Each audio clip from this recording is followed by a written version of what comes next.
Ang kwentong ito ay hango sa totoong buhay. Karanasan ito ni Sido. Taong 1972. Aklan.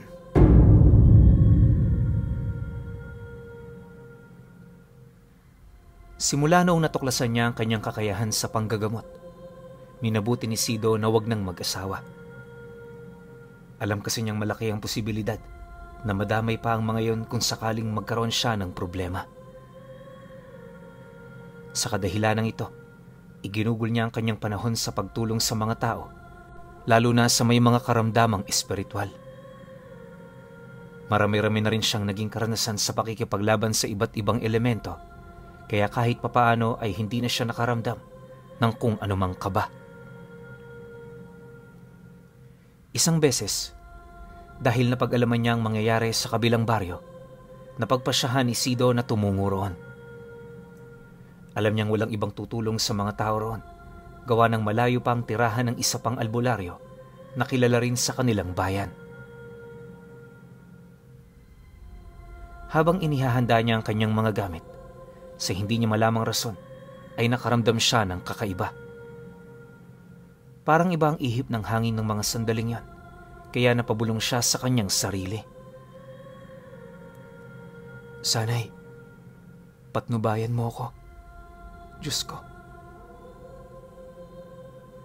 Noong maihanda na niya ang kanyang mga dadalhing gamit, ay nagsimula na siyang maglakad. Habang patungo sa kabilang baryo, hindi niya lubos maisip kung paano naging sabay-sabay na nagkasakit ang mga tao roon. Ang mas malala pa, habang tumatagal ang mga araw, ay mas dumarami pa ang mga dinadapuan ng misteryong sakit. Kahit na may kakaibang kutob siya noon, na posibleng isang mangkukulam ang may gawa nun, mas pinili pa rin niyang magpatuloy upang tulungan ang mga taong nangangailangan ng kanyang serbisyo. Nang makarating siya sa kabilang baryo, mas lalo siyang nakaramdam ng kakaiba. Hindi na rin siya nag-aksaya ng kanyang panahon at ipinatawag niya ang mga taong merong mga karamdaman. Unang pagkakita niya pa lamang roon ay kinilabutan na siya. Alam niyang hindi isang ordinaryong taong may gawanan, at kung hindi rin isang mangkukulam ang may gawanan, tsak na isang uri ng engkanto. Bago tuluyang simula ng kanyang gamutan, inusisa niya kung ano ang posibleng rason ng kanilang pagkakasakit at kung ano ang kanilang ginawa bago pa man sila makaramdam ng kakaiba sa kanilang katawan. Dahil dito, napag-alaman niyang halos lahat ng mga taong nagkasakit ay nag-igib sa isang lumang balon noong medyo madilim na ang paligid. Sa kadahilanang ito, nagbago ang kanyang kutob. Kung noong una, inakala niyang mangkukulam ang may gawanan, subalit nang malaman niyang patungkol sa ginawa ng mga tao, nakabuo siya ng isang konklusyon. Paniguradong isang engkanto ang may gawa niyan. Makikiusap na muna ako sa kanya, at kung talaga magmamatigas ang engkanto na bawiin ang kung anumang inilagay niya, ay mapipilitan akong sunugin siya. Wika niya sa mga tao. Subalit nang akmang magpapakuha pa lang sana siya ng kanyang magiging alay, ay nagulat siya nang biglaang nag-iba ang ihip ng hangin. Alam ni Sido na may nakasapi sa mga taong kanyang ipinatawag, kaya ipinako niya ang mga yon sa kanilang pwesto para hindi na makagalaw at makatakas ang elementong nakapaloob doon. Noong una ay naging maayos naman ang kanyang negosasyon sa mga engkanto, ngunit nang lumaon ay nag-iba na ang daloy ng kanilang usapan. Nagbanta ang engkantong yon na papatayin ng mga tao, kaya wala na ring nagawa pa si Sido kung hindi ang tuluyan ng sunugin ang engkantong yon. Kahit na malakas ang naturang engkanto ay wala itong nagawa sa mga banal na salitang binitiwan ni Sido. Di naglaon, tuluyan na ring bumalik sa kanilang sarili ang mga taong yon. Hindi nga lang nalaman ni Sido kung paano nagawa ng engkanto ang pagsabaying pasukan ang katawan ng mga taong yon. Noong wala ng mga engkanto, isa-isa niyang ginamot ang mga tao roon. Subalit dahil may iilan sa kanila na mahirap gamutin, Inabot siya ng halos 1 linggo sa naturang baryo. Sa kabutihang palad naman ay nalunasan niya ang karamdaman ng mga tao roon, kaya nagawa na niyang makauwi kahit pa malapit ng magtakip silim. Nasa kalagitnaan siya ng kanyang paglalakad pabalik sa kanilang baryo nang may makasalubong siyang isang matandang babae. Unang titig pa lang ni Sido roon ay nalaman agad niyang isang mangkukulamang matanda. Sobrang itim kasi ng aura nito at hindi makatitig sa kanya ng direkta.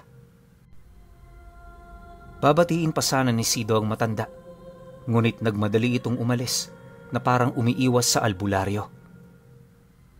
Hindi naman naiwasan ni Sido ang mapatawa sa kanyang sarili dahil sa nangyari. Noong makauwi na siya sa kanyang bahay, noon lang siya nakaramdam ng matinding pagod. Dahil dito, hindi na niya nagawa pang kumain at dumiretso na siya sa kanyang pagtulog.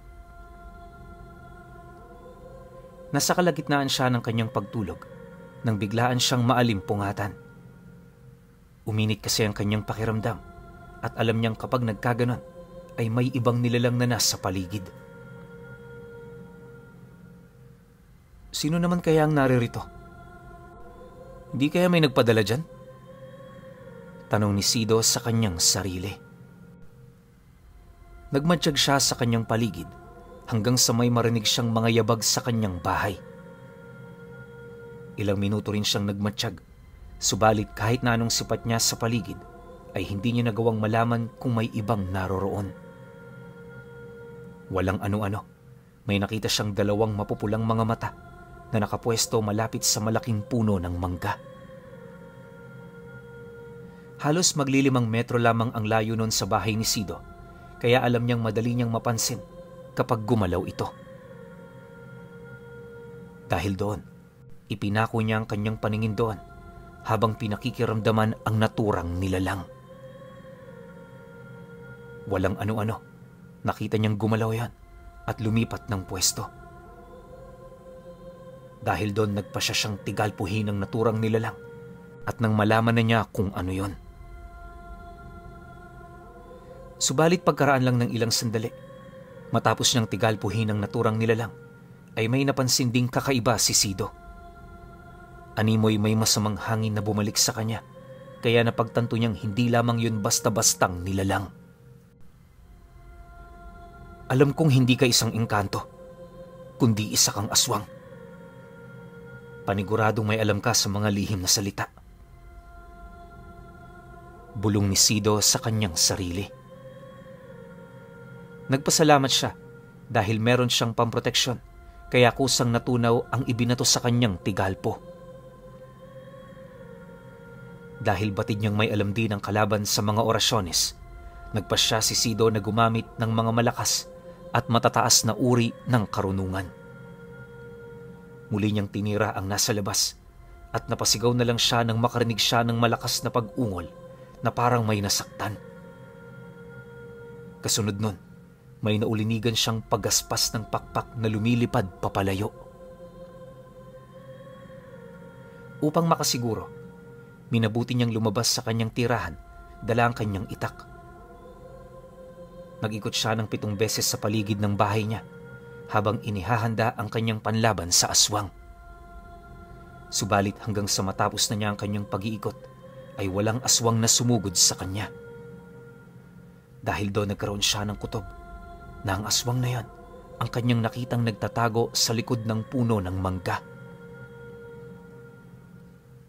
Sa oras na bumalik ka rito, sisiguraduhin kong mamamatay ka. Saad niya sa kanyang sarili habang nagmamasid. Nang masiguro niyang wala na ang aswang sa paligid, napagpasyahan niyang bumalik na lang sa loob ng kanyang kubo para mahiga ulit. Subalit ng mga oras na yan, ay nawala na ang kanyang antok. At kahit na anong pilit niyang iwaglit sa kanyang isipan ng patungkol sa aswang na bumisita sa kanya, ay hindi niya yun maiwala sa kanyang isipan. Sino kaya ang aswang na yan? At anong pakay niya rito? Tanong ni Sido sa kanyang sarili. Kahit na subukan niyang ikonekta ang mga nangyari noong nakaraan, ay hindi niya malaman kung ano naging motibo ng aswang na yon. Dahil dito, minabuti niyang magmatsyag na lang sa kanyang paligid at nang malaman niya kaagad kung may presensya ng ibang nilalang at elemento roon.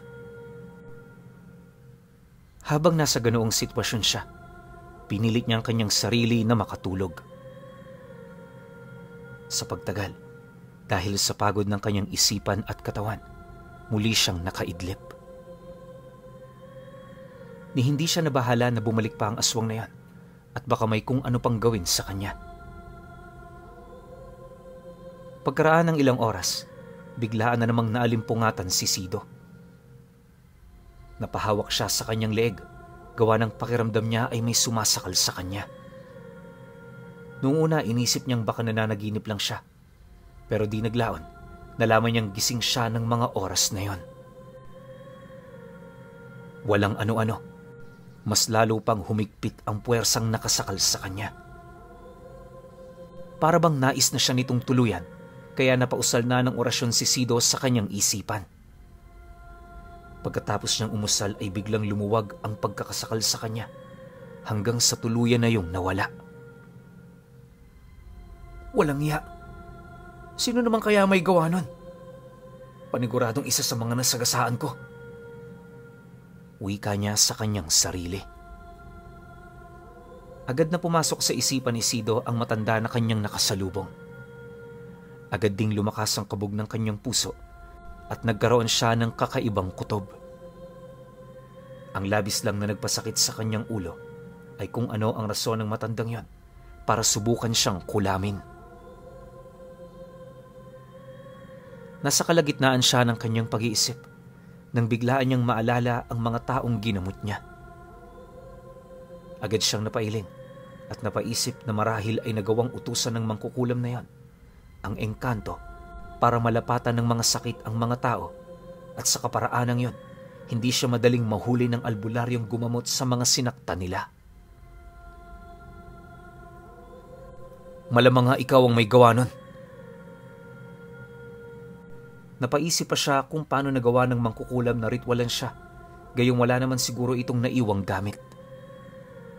Subalit dahil sa posibleng ginawa ng mangkukulam na yun sa kanya, ninais ni Sido na makaharap yon at nang makumpronta sa kanyang ginawa. Dahil sa nangyari, hindi na muli pang natulog si Sido. Minabuti niyang magbantay kung kailan ulit gagawin ng mangkukulam ang pananakit sa kanya at nang magawa niya ito ng paraan para mahuli. Subalit hanggang sa tuluyan ng mag-umaga, ay hindi na naulit ang pagsakal kay Sido. Magmula noong mga panahong yon, ay nakaramdam na siya ng balisa. Hindi niya kasi inakala na magagawa ng mangkukulam na saktan siya, kahit pa may mga proteksyon siya sa kanyang katawan. Alam din ni Sido na kargado siya ng dasal, maging ang kanyang puder, kaya napakalabo talaga siyang tabla ng kahit na anong ataking espiritual. Simula rin noon, sa tuwing mahimbing ang tulog ni Sido, ay bigla-bigla na lang siyang naalimpungatan at parang may nakasakal sa kanya.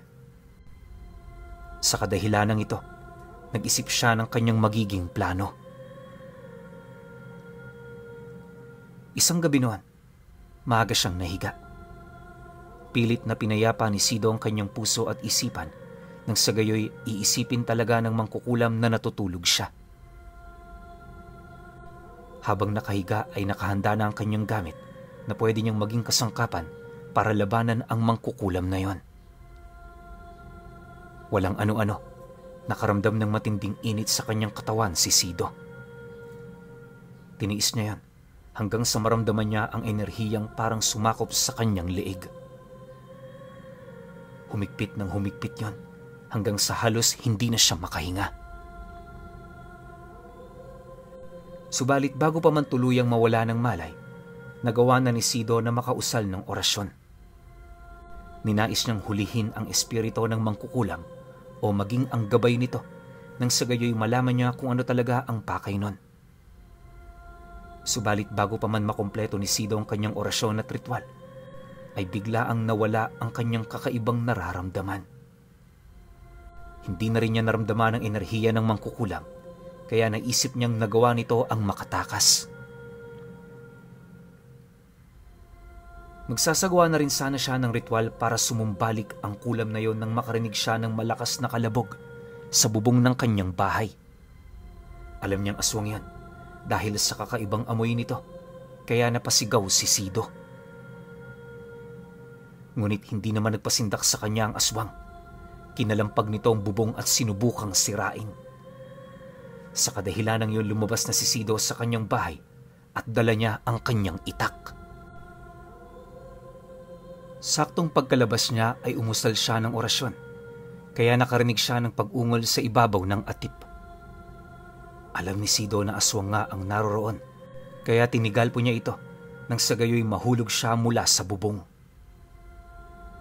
Pagkausal ni Sido at pagkaihip ng 3 beses sa direksyon ng aswang, ay nakarinig siya ng sunod-sunod na ingay. Alam ni Sido na nahulog ang aswang, kaya patakbo niyang nilapitan yon. Nang medyo malapit na siya roon, ay nakita niya ang isang mabalahibong nilalang na nakahandusay sa lupa. Habang nakangisi yon, ay pilit nitong iniiwas ang kanyang mga mata. Dahil dito, napawika na si Sido. "Sino nagpadala sa iyo rito? At anong pakay ninyo?" Subalit sa halip na sumagot yon, napahagik-gik ba ang aswang na yon na animoy sinusubukan ng pasensya ni Sido. Dahil doon napausal ulit siya ng orasyon para matulig ang naturang aswang. Ngunit bago pa man niya magawa yon ay biglang nagpalit ng anyo ang aswang na yon. Naging isang matandang babae yon. Kasabay ng kanyang pagbabagong anyo, may kung ano rin siyang inusal na siyang naging rason para mabulunan si Sido. Nung mga oras na yon, naalala niya ang itsura ng babae at yun din mismo ang babaeng kanyang nakasalubong noong pauwi na siya. "Ikaw ang aswang? Huwag mong sabihin na ikaw rin ang mangkukulam na sumusubok sa akin," tanong ni Sido habang nakamulat ang mga mata niya. Inambahan niyang tatagain ng matanda, subalit kalmado lang ito habang nakatitig sa kanya. Walang ano-ano, sinubukang tumayo ng matandang babae. Pagkatayo niya ay agad siyang nagwika na siyang ikinagulat ni Sido. "Kung hindi mo lang sana pinakialamanan ang aking ginawa sa mga taong nasa kabilang nayon, wala sana tayong gulo. Pakialamero ka kasi. Maging ang engkantong inalipin ko ay nagawa mo pang patayin. Ngayon, magbabayad ka." Pagkatapos nitong magwika, mabilis siyang sumugod kay Sido. Dahil dito sinalubong siya ng pagtaga ng albularyo, subalit naging mabilis din ang pag-ilag ng matanda na animoy alam niya kung ano ang gagawin ni Sido. Matapos yung gawin ni Sido, sinubukan siyang sunggaban ng matanda, pero sa kabutihang palad na gawa niyang makatakas. Bago pa man makagawa ng susunod niyang hakbang ang matanda, muli itong tinaga ni Sido at sa pagkakataong yun nagawa niyang masugatan ng matanda sa bandang balikat. Napangilang naturang matanda na parang isang mabangis na aso. Subalit sa halip na sumugod ito, may kung ano lamang siyang inusal na siyang naging rason para mapako sa kanyang kinatatayuan si Sido. Nang mapagtanto naman ng matandang babae na tumalab na ang kanyang orasyon, mabilis itong naglakad papalayo. Hindi makapaniwala si Sido na ganun kabilis ang paglalakad ng matanda. Gayong kung titingnan yun ay napakahina niya. Sakto ring wala nang matanda noong nakagalaw si Sido, kaya ganun na lang ang kanyang panggagalaiti. "Naisahan niya ako. Hindi ito maaari. Titiyakin kung sa susunod ay makakabawi ako. Ngayon, alam ko na siya may pakana ng lahat. Tingnan na lang natin kapag muli tayong nagkaharap. Hindi kita hahayaang mabuhay pa. Nung mga oras na yon, bumalik na lamang si Sido sa loob ng kanyang kubo. Minabuti na rin niyang magpuder noon bago matulog, nang sa gayoy hindi siya magawa ng masama ng naturang mangkukulam. Dumaan pa ang mga araw at naging abala si Sido dahil sa pagdagsa ng mga pasyente niya, at dahil yon ang kanyang sinumpaang tungkulin sa Diyos, tinulungan niya ang mga ito para gumaling. Dahil dito, nawala na rin sa isipan niya ang matandang aswang, gayong alam ni Sido na hindi makakatagal ang kulam nun sa kanyang katawan. Isang gabi, habang naghahanda ng kanyang mga kagamitan para sa gamutan sa mga susunod na araw, biglaan siyang nakaramdam ng matinding sakit sa ulo. Alam kaagad niya na ang matandang babae ang may pakananon, kaya kinontra niya ito ng mas mataas na uri ng dasal. Habang nasa ganoong sitwasyon siya, nakarinig siya ng pagaspas ng pakpak na umaaligid sa kanyang bahay. Agad ding napaisip si Sido na baka ang matandang babae yon, at kinukulam siya nito habang minamatyagan. Sa kadahilanang yon, umusal ng dasal si Sido nang sa gayoy malaglag ang aswang na yon. Sakto naman noon na pagkatapos niyang umusal, ay may narinig siyang lumagapak sa labas ng kanyang bahay. Sinundan niyo ng malakas na pag-ungol sa labas. Dahil alam ni Sido na ang aswang yan, minabuti niyang bumaba kaagad para matingnan kung tama ang kanyang hinala. Habang naglalakad pababa, ay hinugot agad niya ang kanyang itak nang sa gayoy maging handa siya sa kung anumang posibleng mangyari. Saktong pagkababa niya sa hagdan, ay agad siyang sinalubong ng malakas na hangin. Batid niyang aswang ang may gawanan, kaya sinipat niya ang posibleng kinaroroonan ng aswang.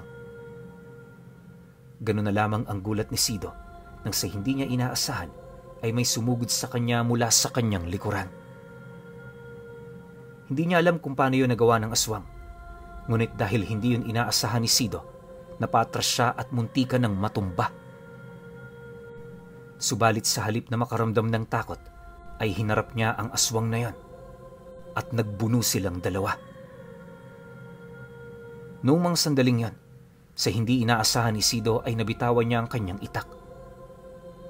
Napangisi naman sa kanya ang aswang, lalo pa nang mapansin itong mas malakas siya kung ikukumpara kay Sido. Nang mawari naman ni Sido na mas malakas sa kanya ang aswang, umusal na siya ng orasyon para mas maging malakas siya. Pagkatapos niyang gawin yan, ay itinulak niya ang aswang, tsaka mabilisang dinampot ang kanyang itak. Ngayong gabi, sisiguraduhin kong ito na ang ating huling pagtatagpo! Sigaw ni Sido nang muli siyang makatayo ng tuwid. Subalit nang akmang susugurin sana niya ang aswang na itinulak niya, biglaan itong nawala sa kanyang paningin. Laking gulat na lamang ni Sido nang sa hindi niya inaasahan ay may bumagsak sa kanya na siyang naging dahilan para mabuwal siya. Nung mga sandaling yan, doon na niya napagtanto na ang aswang pala yun. Nagpagulong-gulong sila sa lupa habang sinusubukan siyang sakali ng nilalang. Subalit kahit alam ni Sido na dehado siya sa ganoong sitwasyon, hindi siya nagpatinag. Pinilit niya ang kanyang sarili na makatakas mula sa ganoong sitwasyon. Di naglaon, naisipan niyang umusal ng dasal para matulig ang aswang ng panandalian. Hindi naman siya gaanong sigurado sa kanyang gagawin at sa kung anumang mangyayari, pero yun lang ang naisip niyang gawin.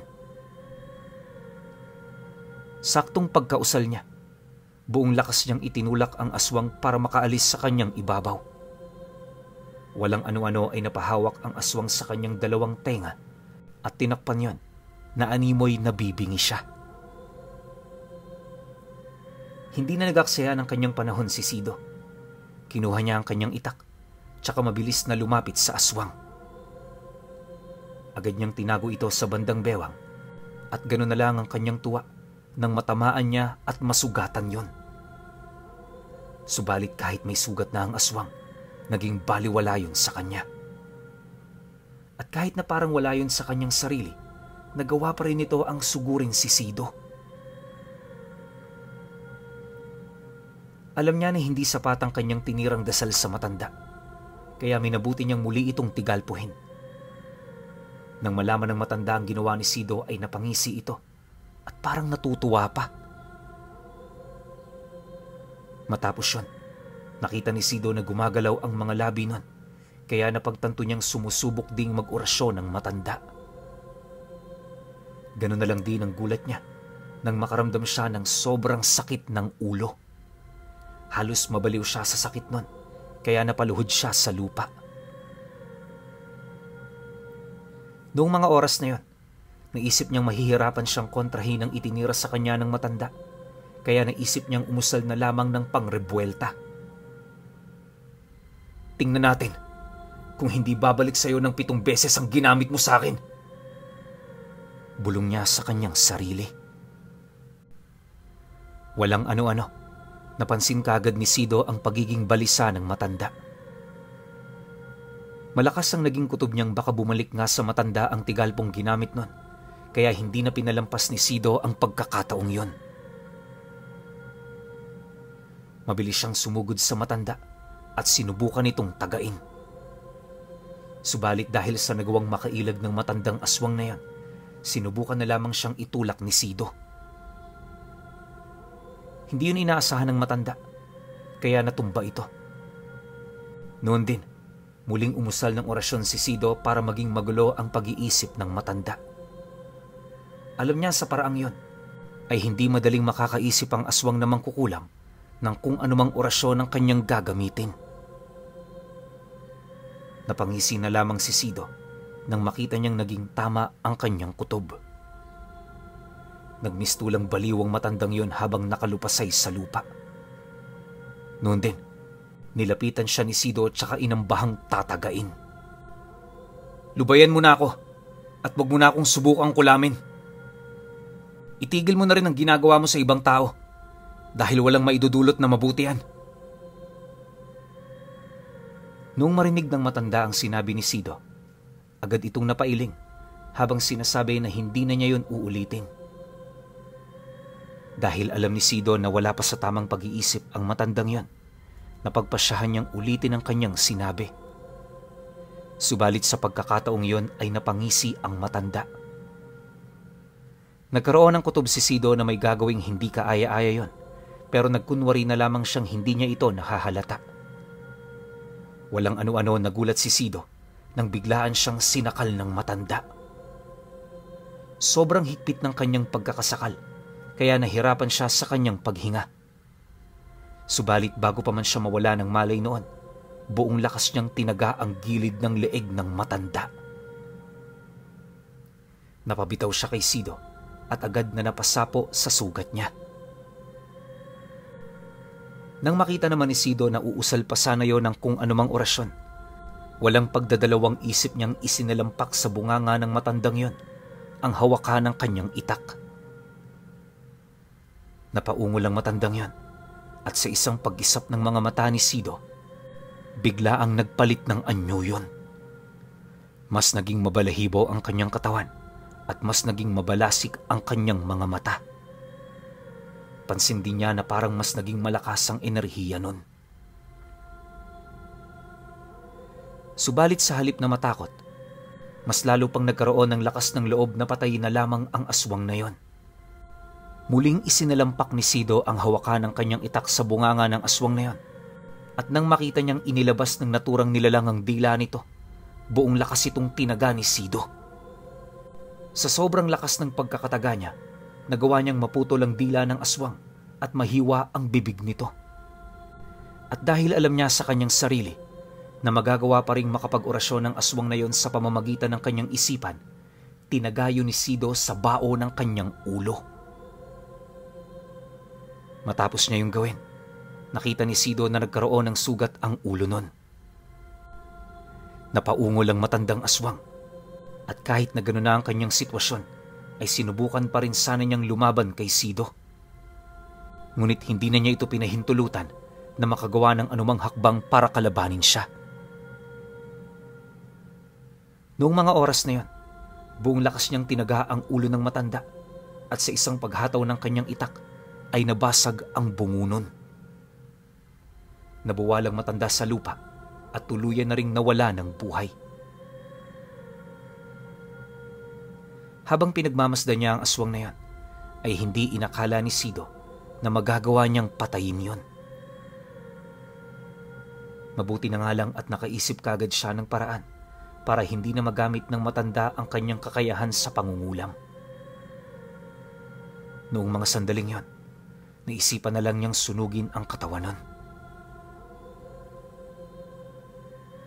Habang sinusunog niya ang katawan ng aswang na mangkukulam, inorasyonan niya ang apoy ng sagayoy tuluyan na itong tupukin maging ang kaluluwa nito. Yan ang nararapat sa mga kagaya mo, ang matupok sa apoy. Ngayon, wala nang magiging banta sa aking panggagamot at maging sa mga taong namumuhay ng tahimik. Sayang nga lang at ginamit mo sa kasamaan ng iyong kaalaman. Wala siyang ibang napagsabihan patungkol sa naging sagupaan nila ng matandang mangkukulam na isa rin palang aswang. Subalit di naglaon nang tuluyan siyang tumanda at nahilig sa mga bata, nagawa niyang isiwalat ang kanyang kahindik-hindik na karanasan. Nakaramdam din siya ng pagsisisi dahil hindi siya nag-asawa, subalit kahit na ganon ay naisip niyang kalooban ng Diyos na hindi siya makapag-asawa at magkaroon ng anak.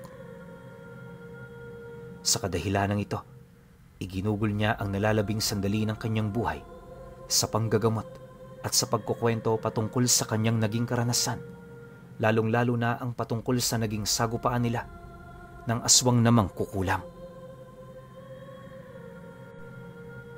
Dahil sa marami siyang napagpasapasahan ng kwento, itinuring at pinangalanan siya sa kanilang lugar na si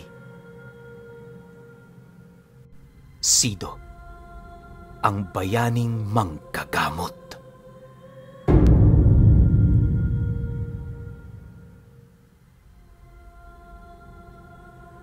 Okay.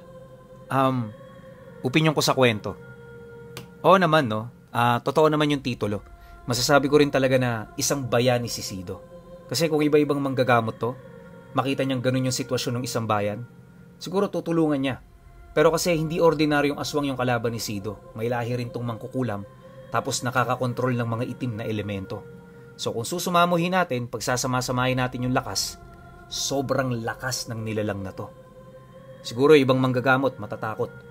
Etong si Sido talagang nagpakabayani para iligtas yung mga tao dun sa kabilang bayan pa. Partida, hindi niya kanayon yung mga yon, pero tinulungan niya lahat. Ending, nung tinulungan niya, napatay niya yung itim na elemento na alaga ng aswang na mangkukulam, siya yung binalikan. Diba, ang sabi, kung hindi siya nakialam, edi sana walang problema si Sido. Pero itong si Sido, dahil matapang, niyakap niya yon. Buong puso niyang nilabanan yung aswang na mangkukulam. So overall, para sa akin, matatawag talagang bayan itong si Sido. Yun nga lang, di siya nakapag-asawa. Pero kasi ako, alam ko talaga sa mga likas na malalakas na manggagamot, wala yung pamilya. Kung meron man, solong anak lang. Pero yung asawa, hindi talaga yung nakalinya sa kanila. Kung meron man, maaga silang namamatay. Yun lang yung sa tingin ko ha. Pero syempre, kayo pa rin. Kung may opinyon kayo sa kwentong ito, comment nyo lang sa baba. Yun lang. Hanggang sa susunod na kwento. Salamat.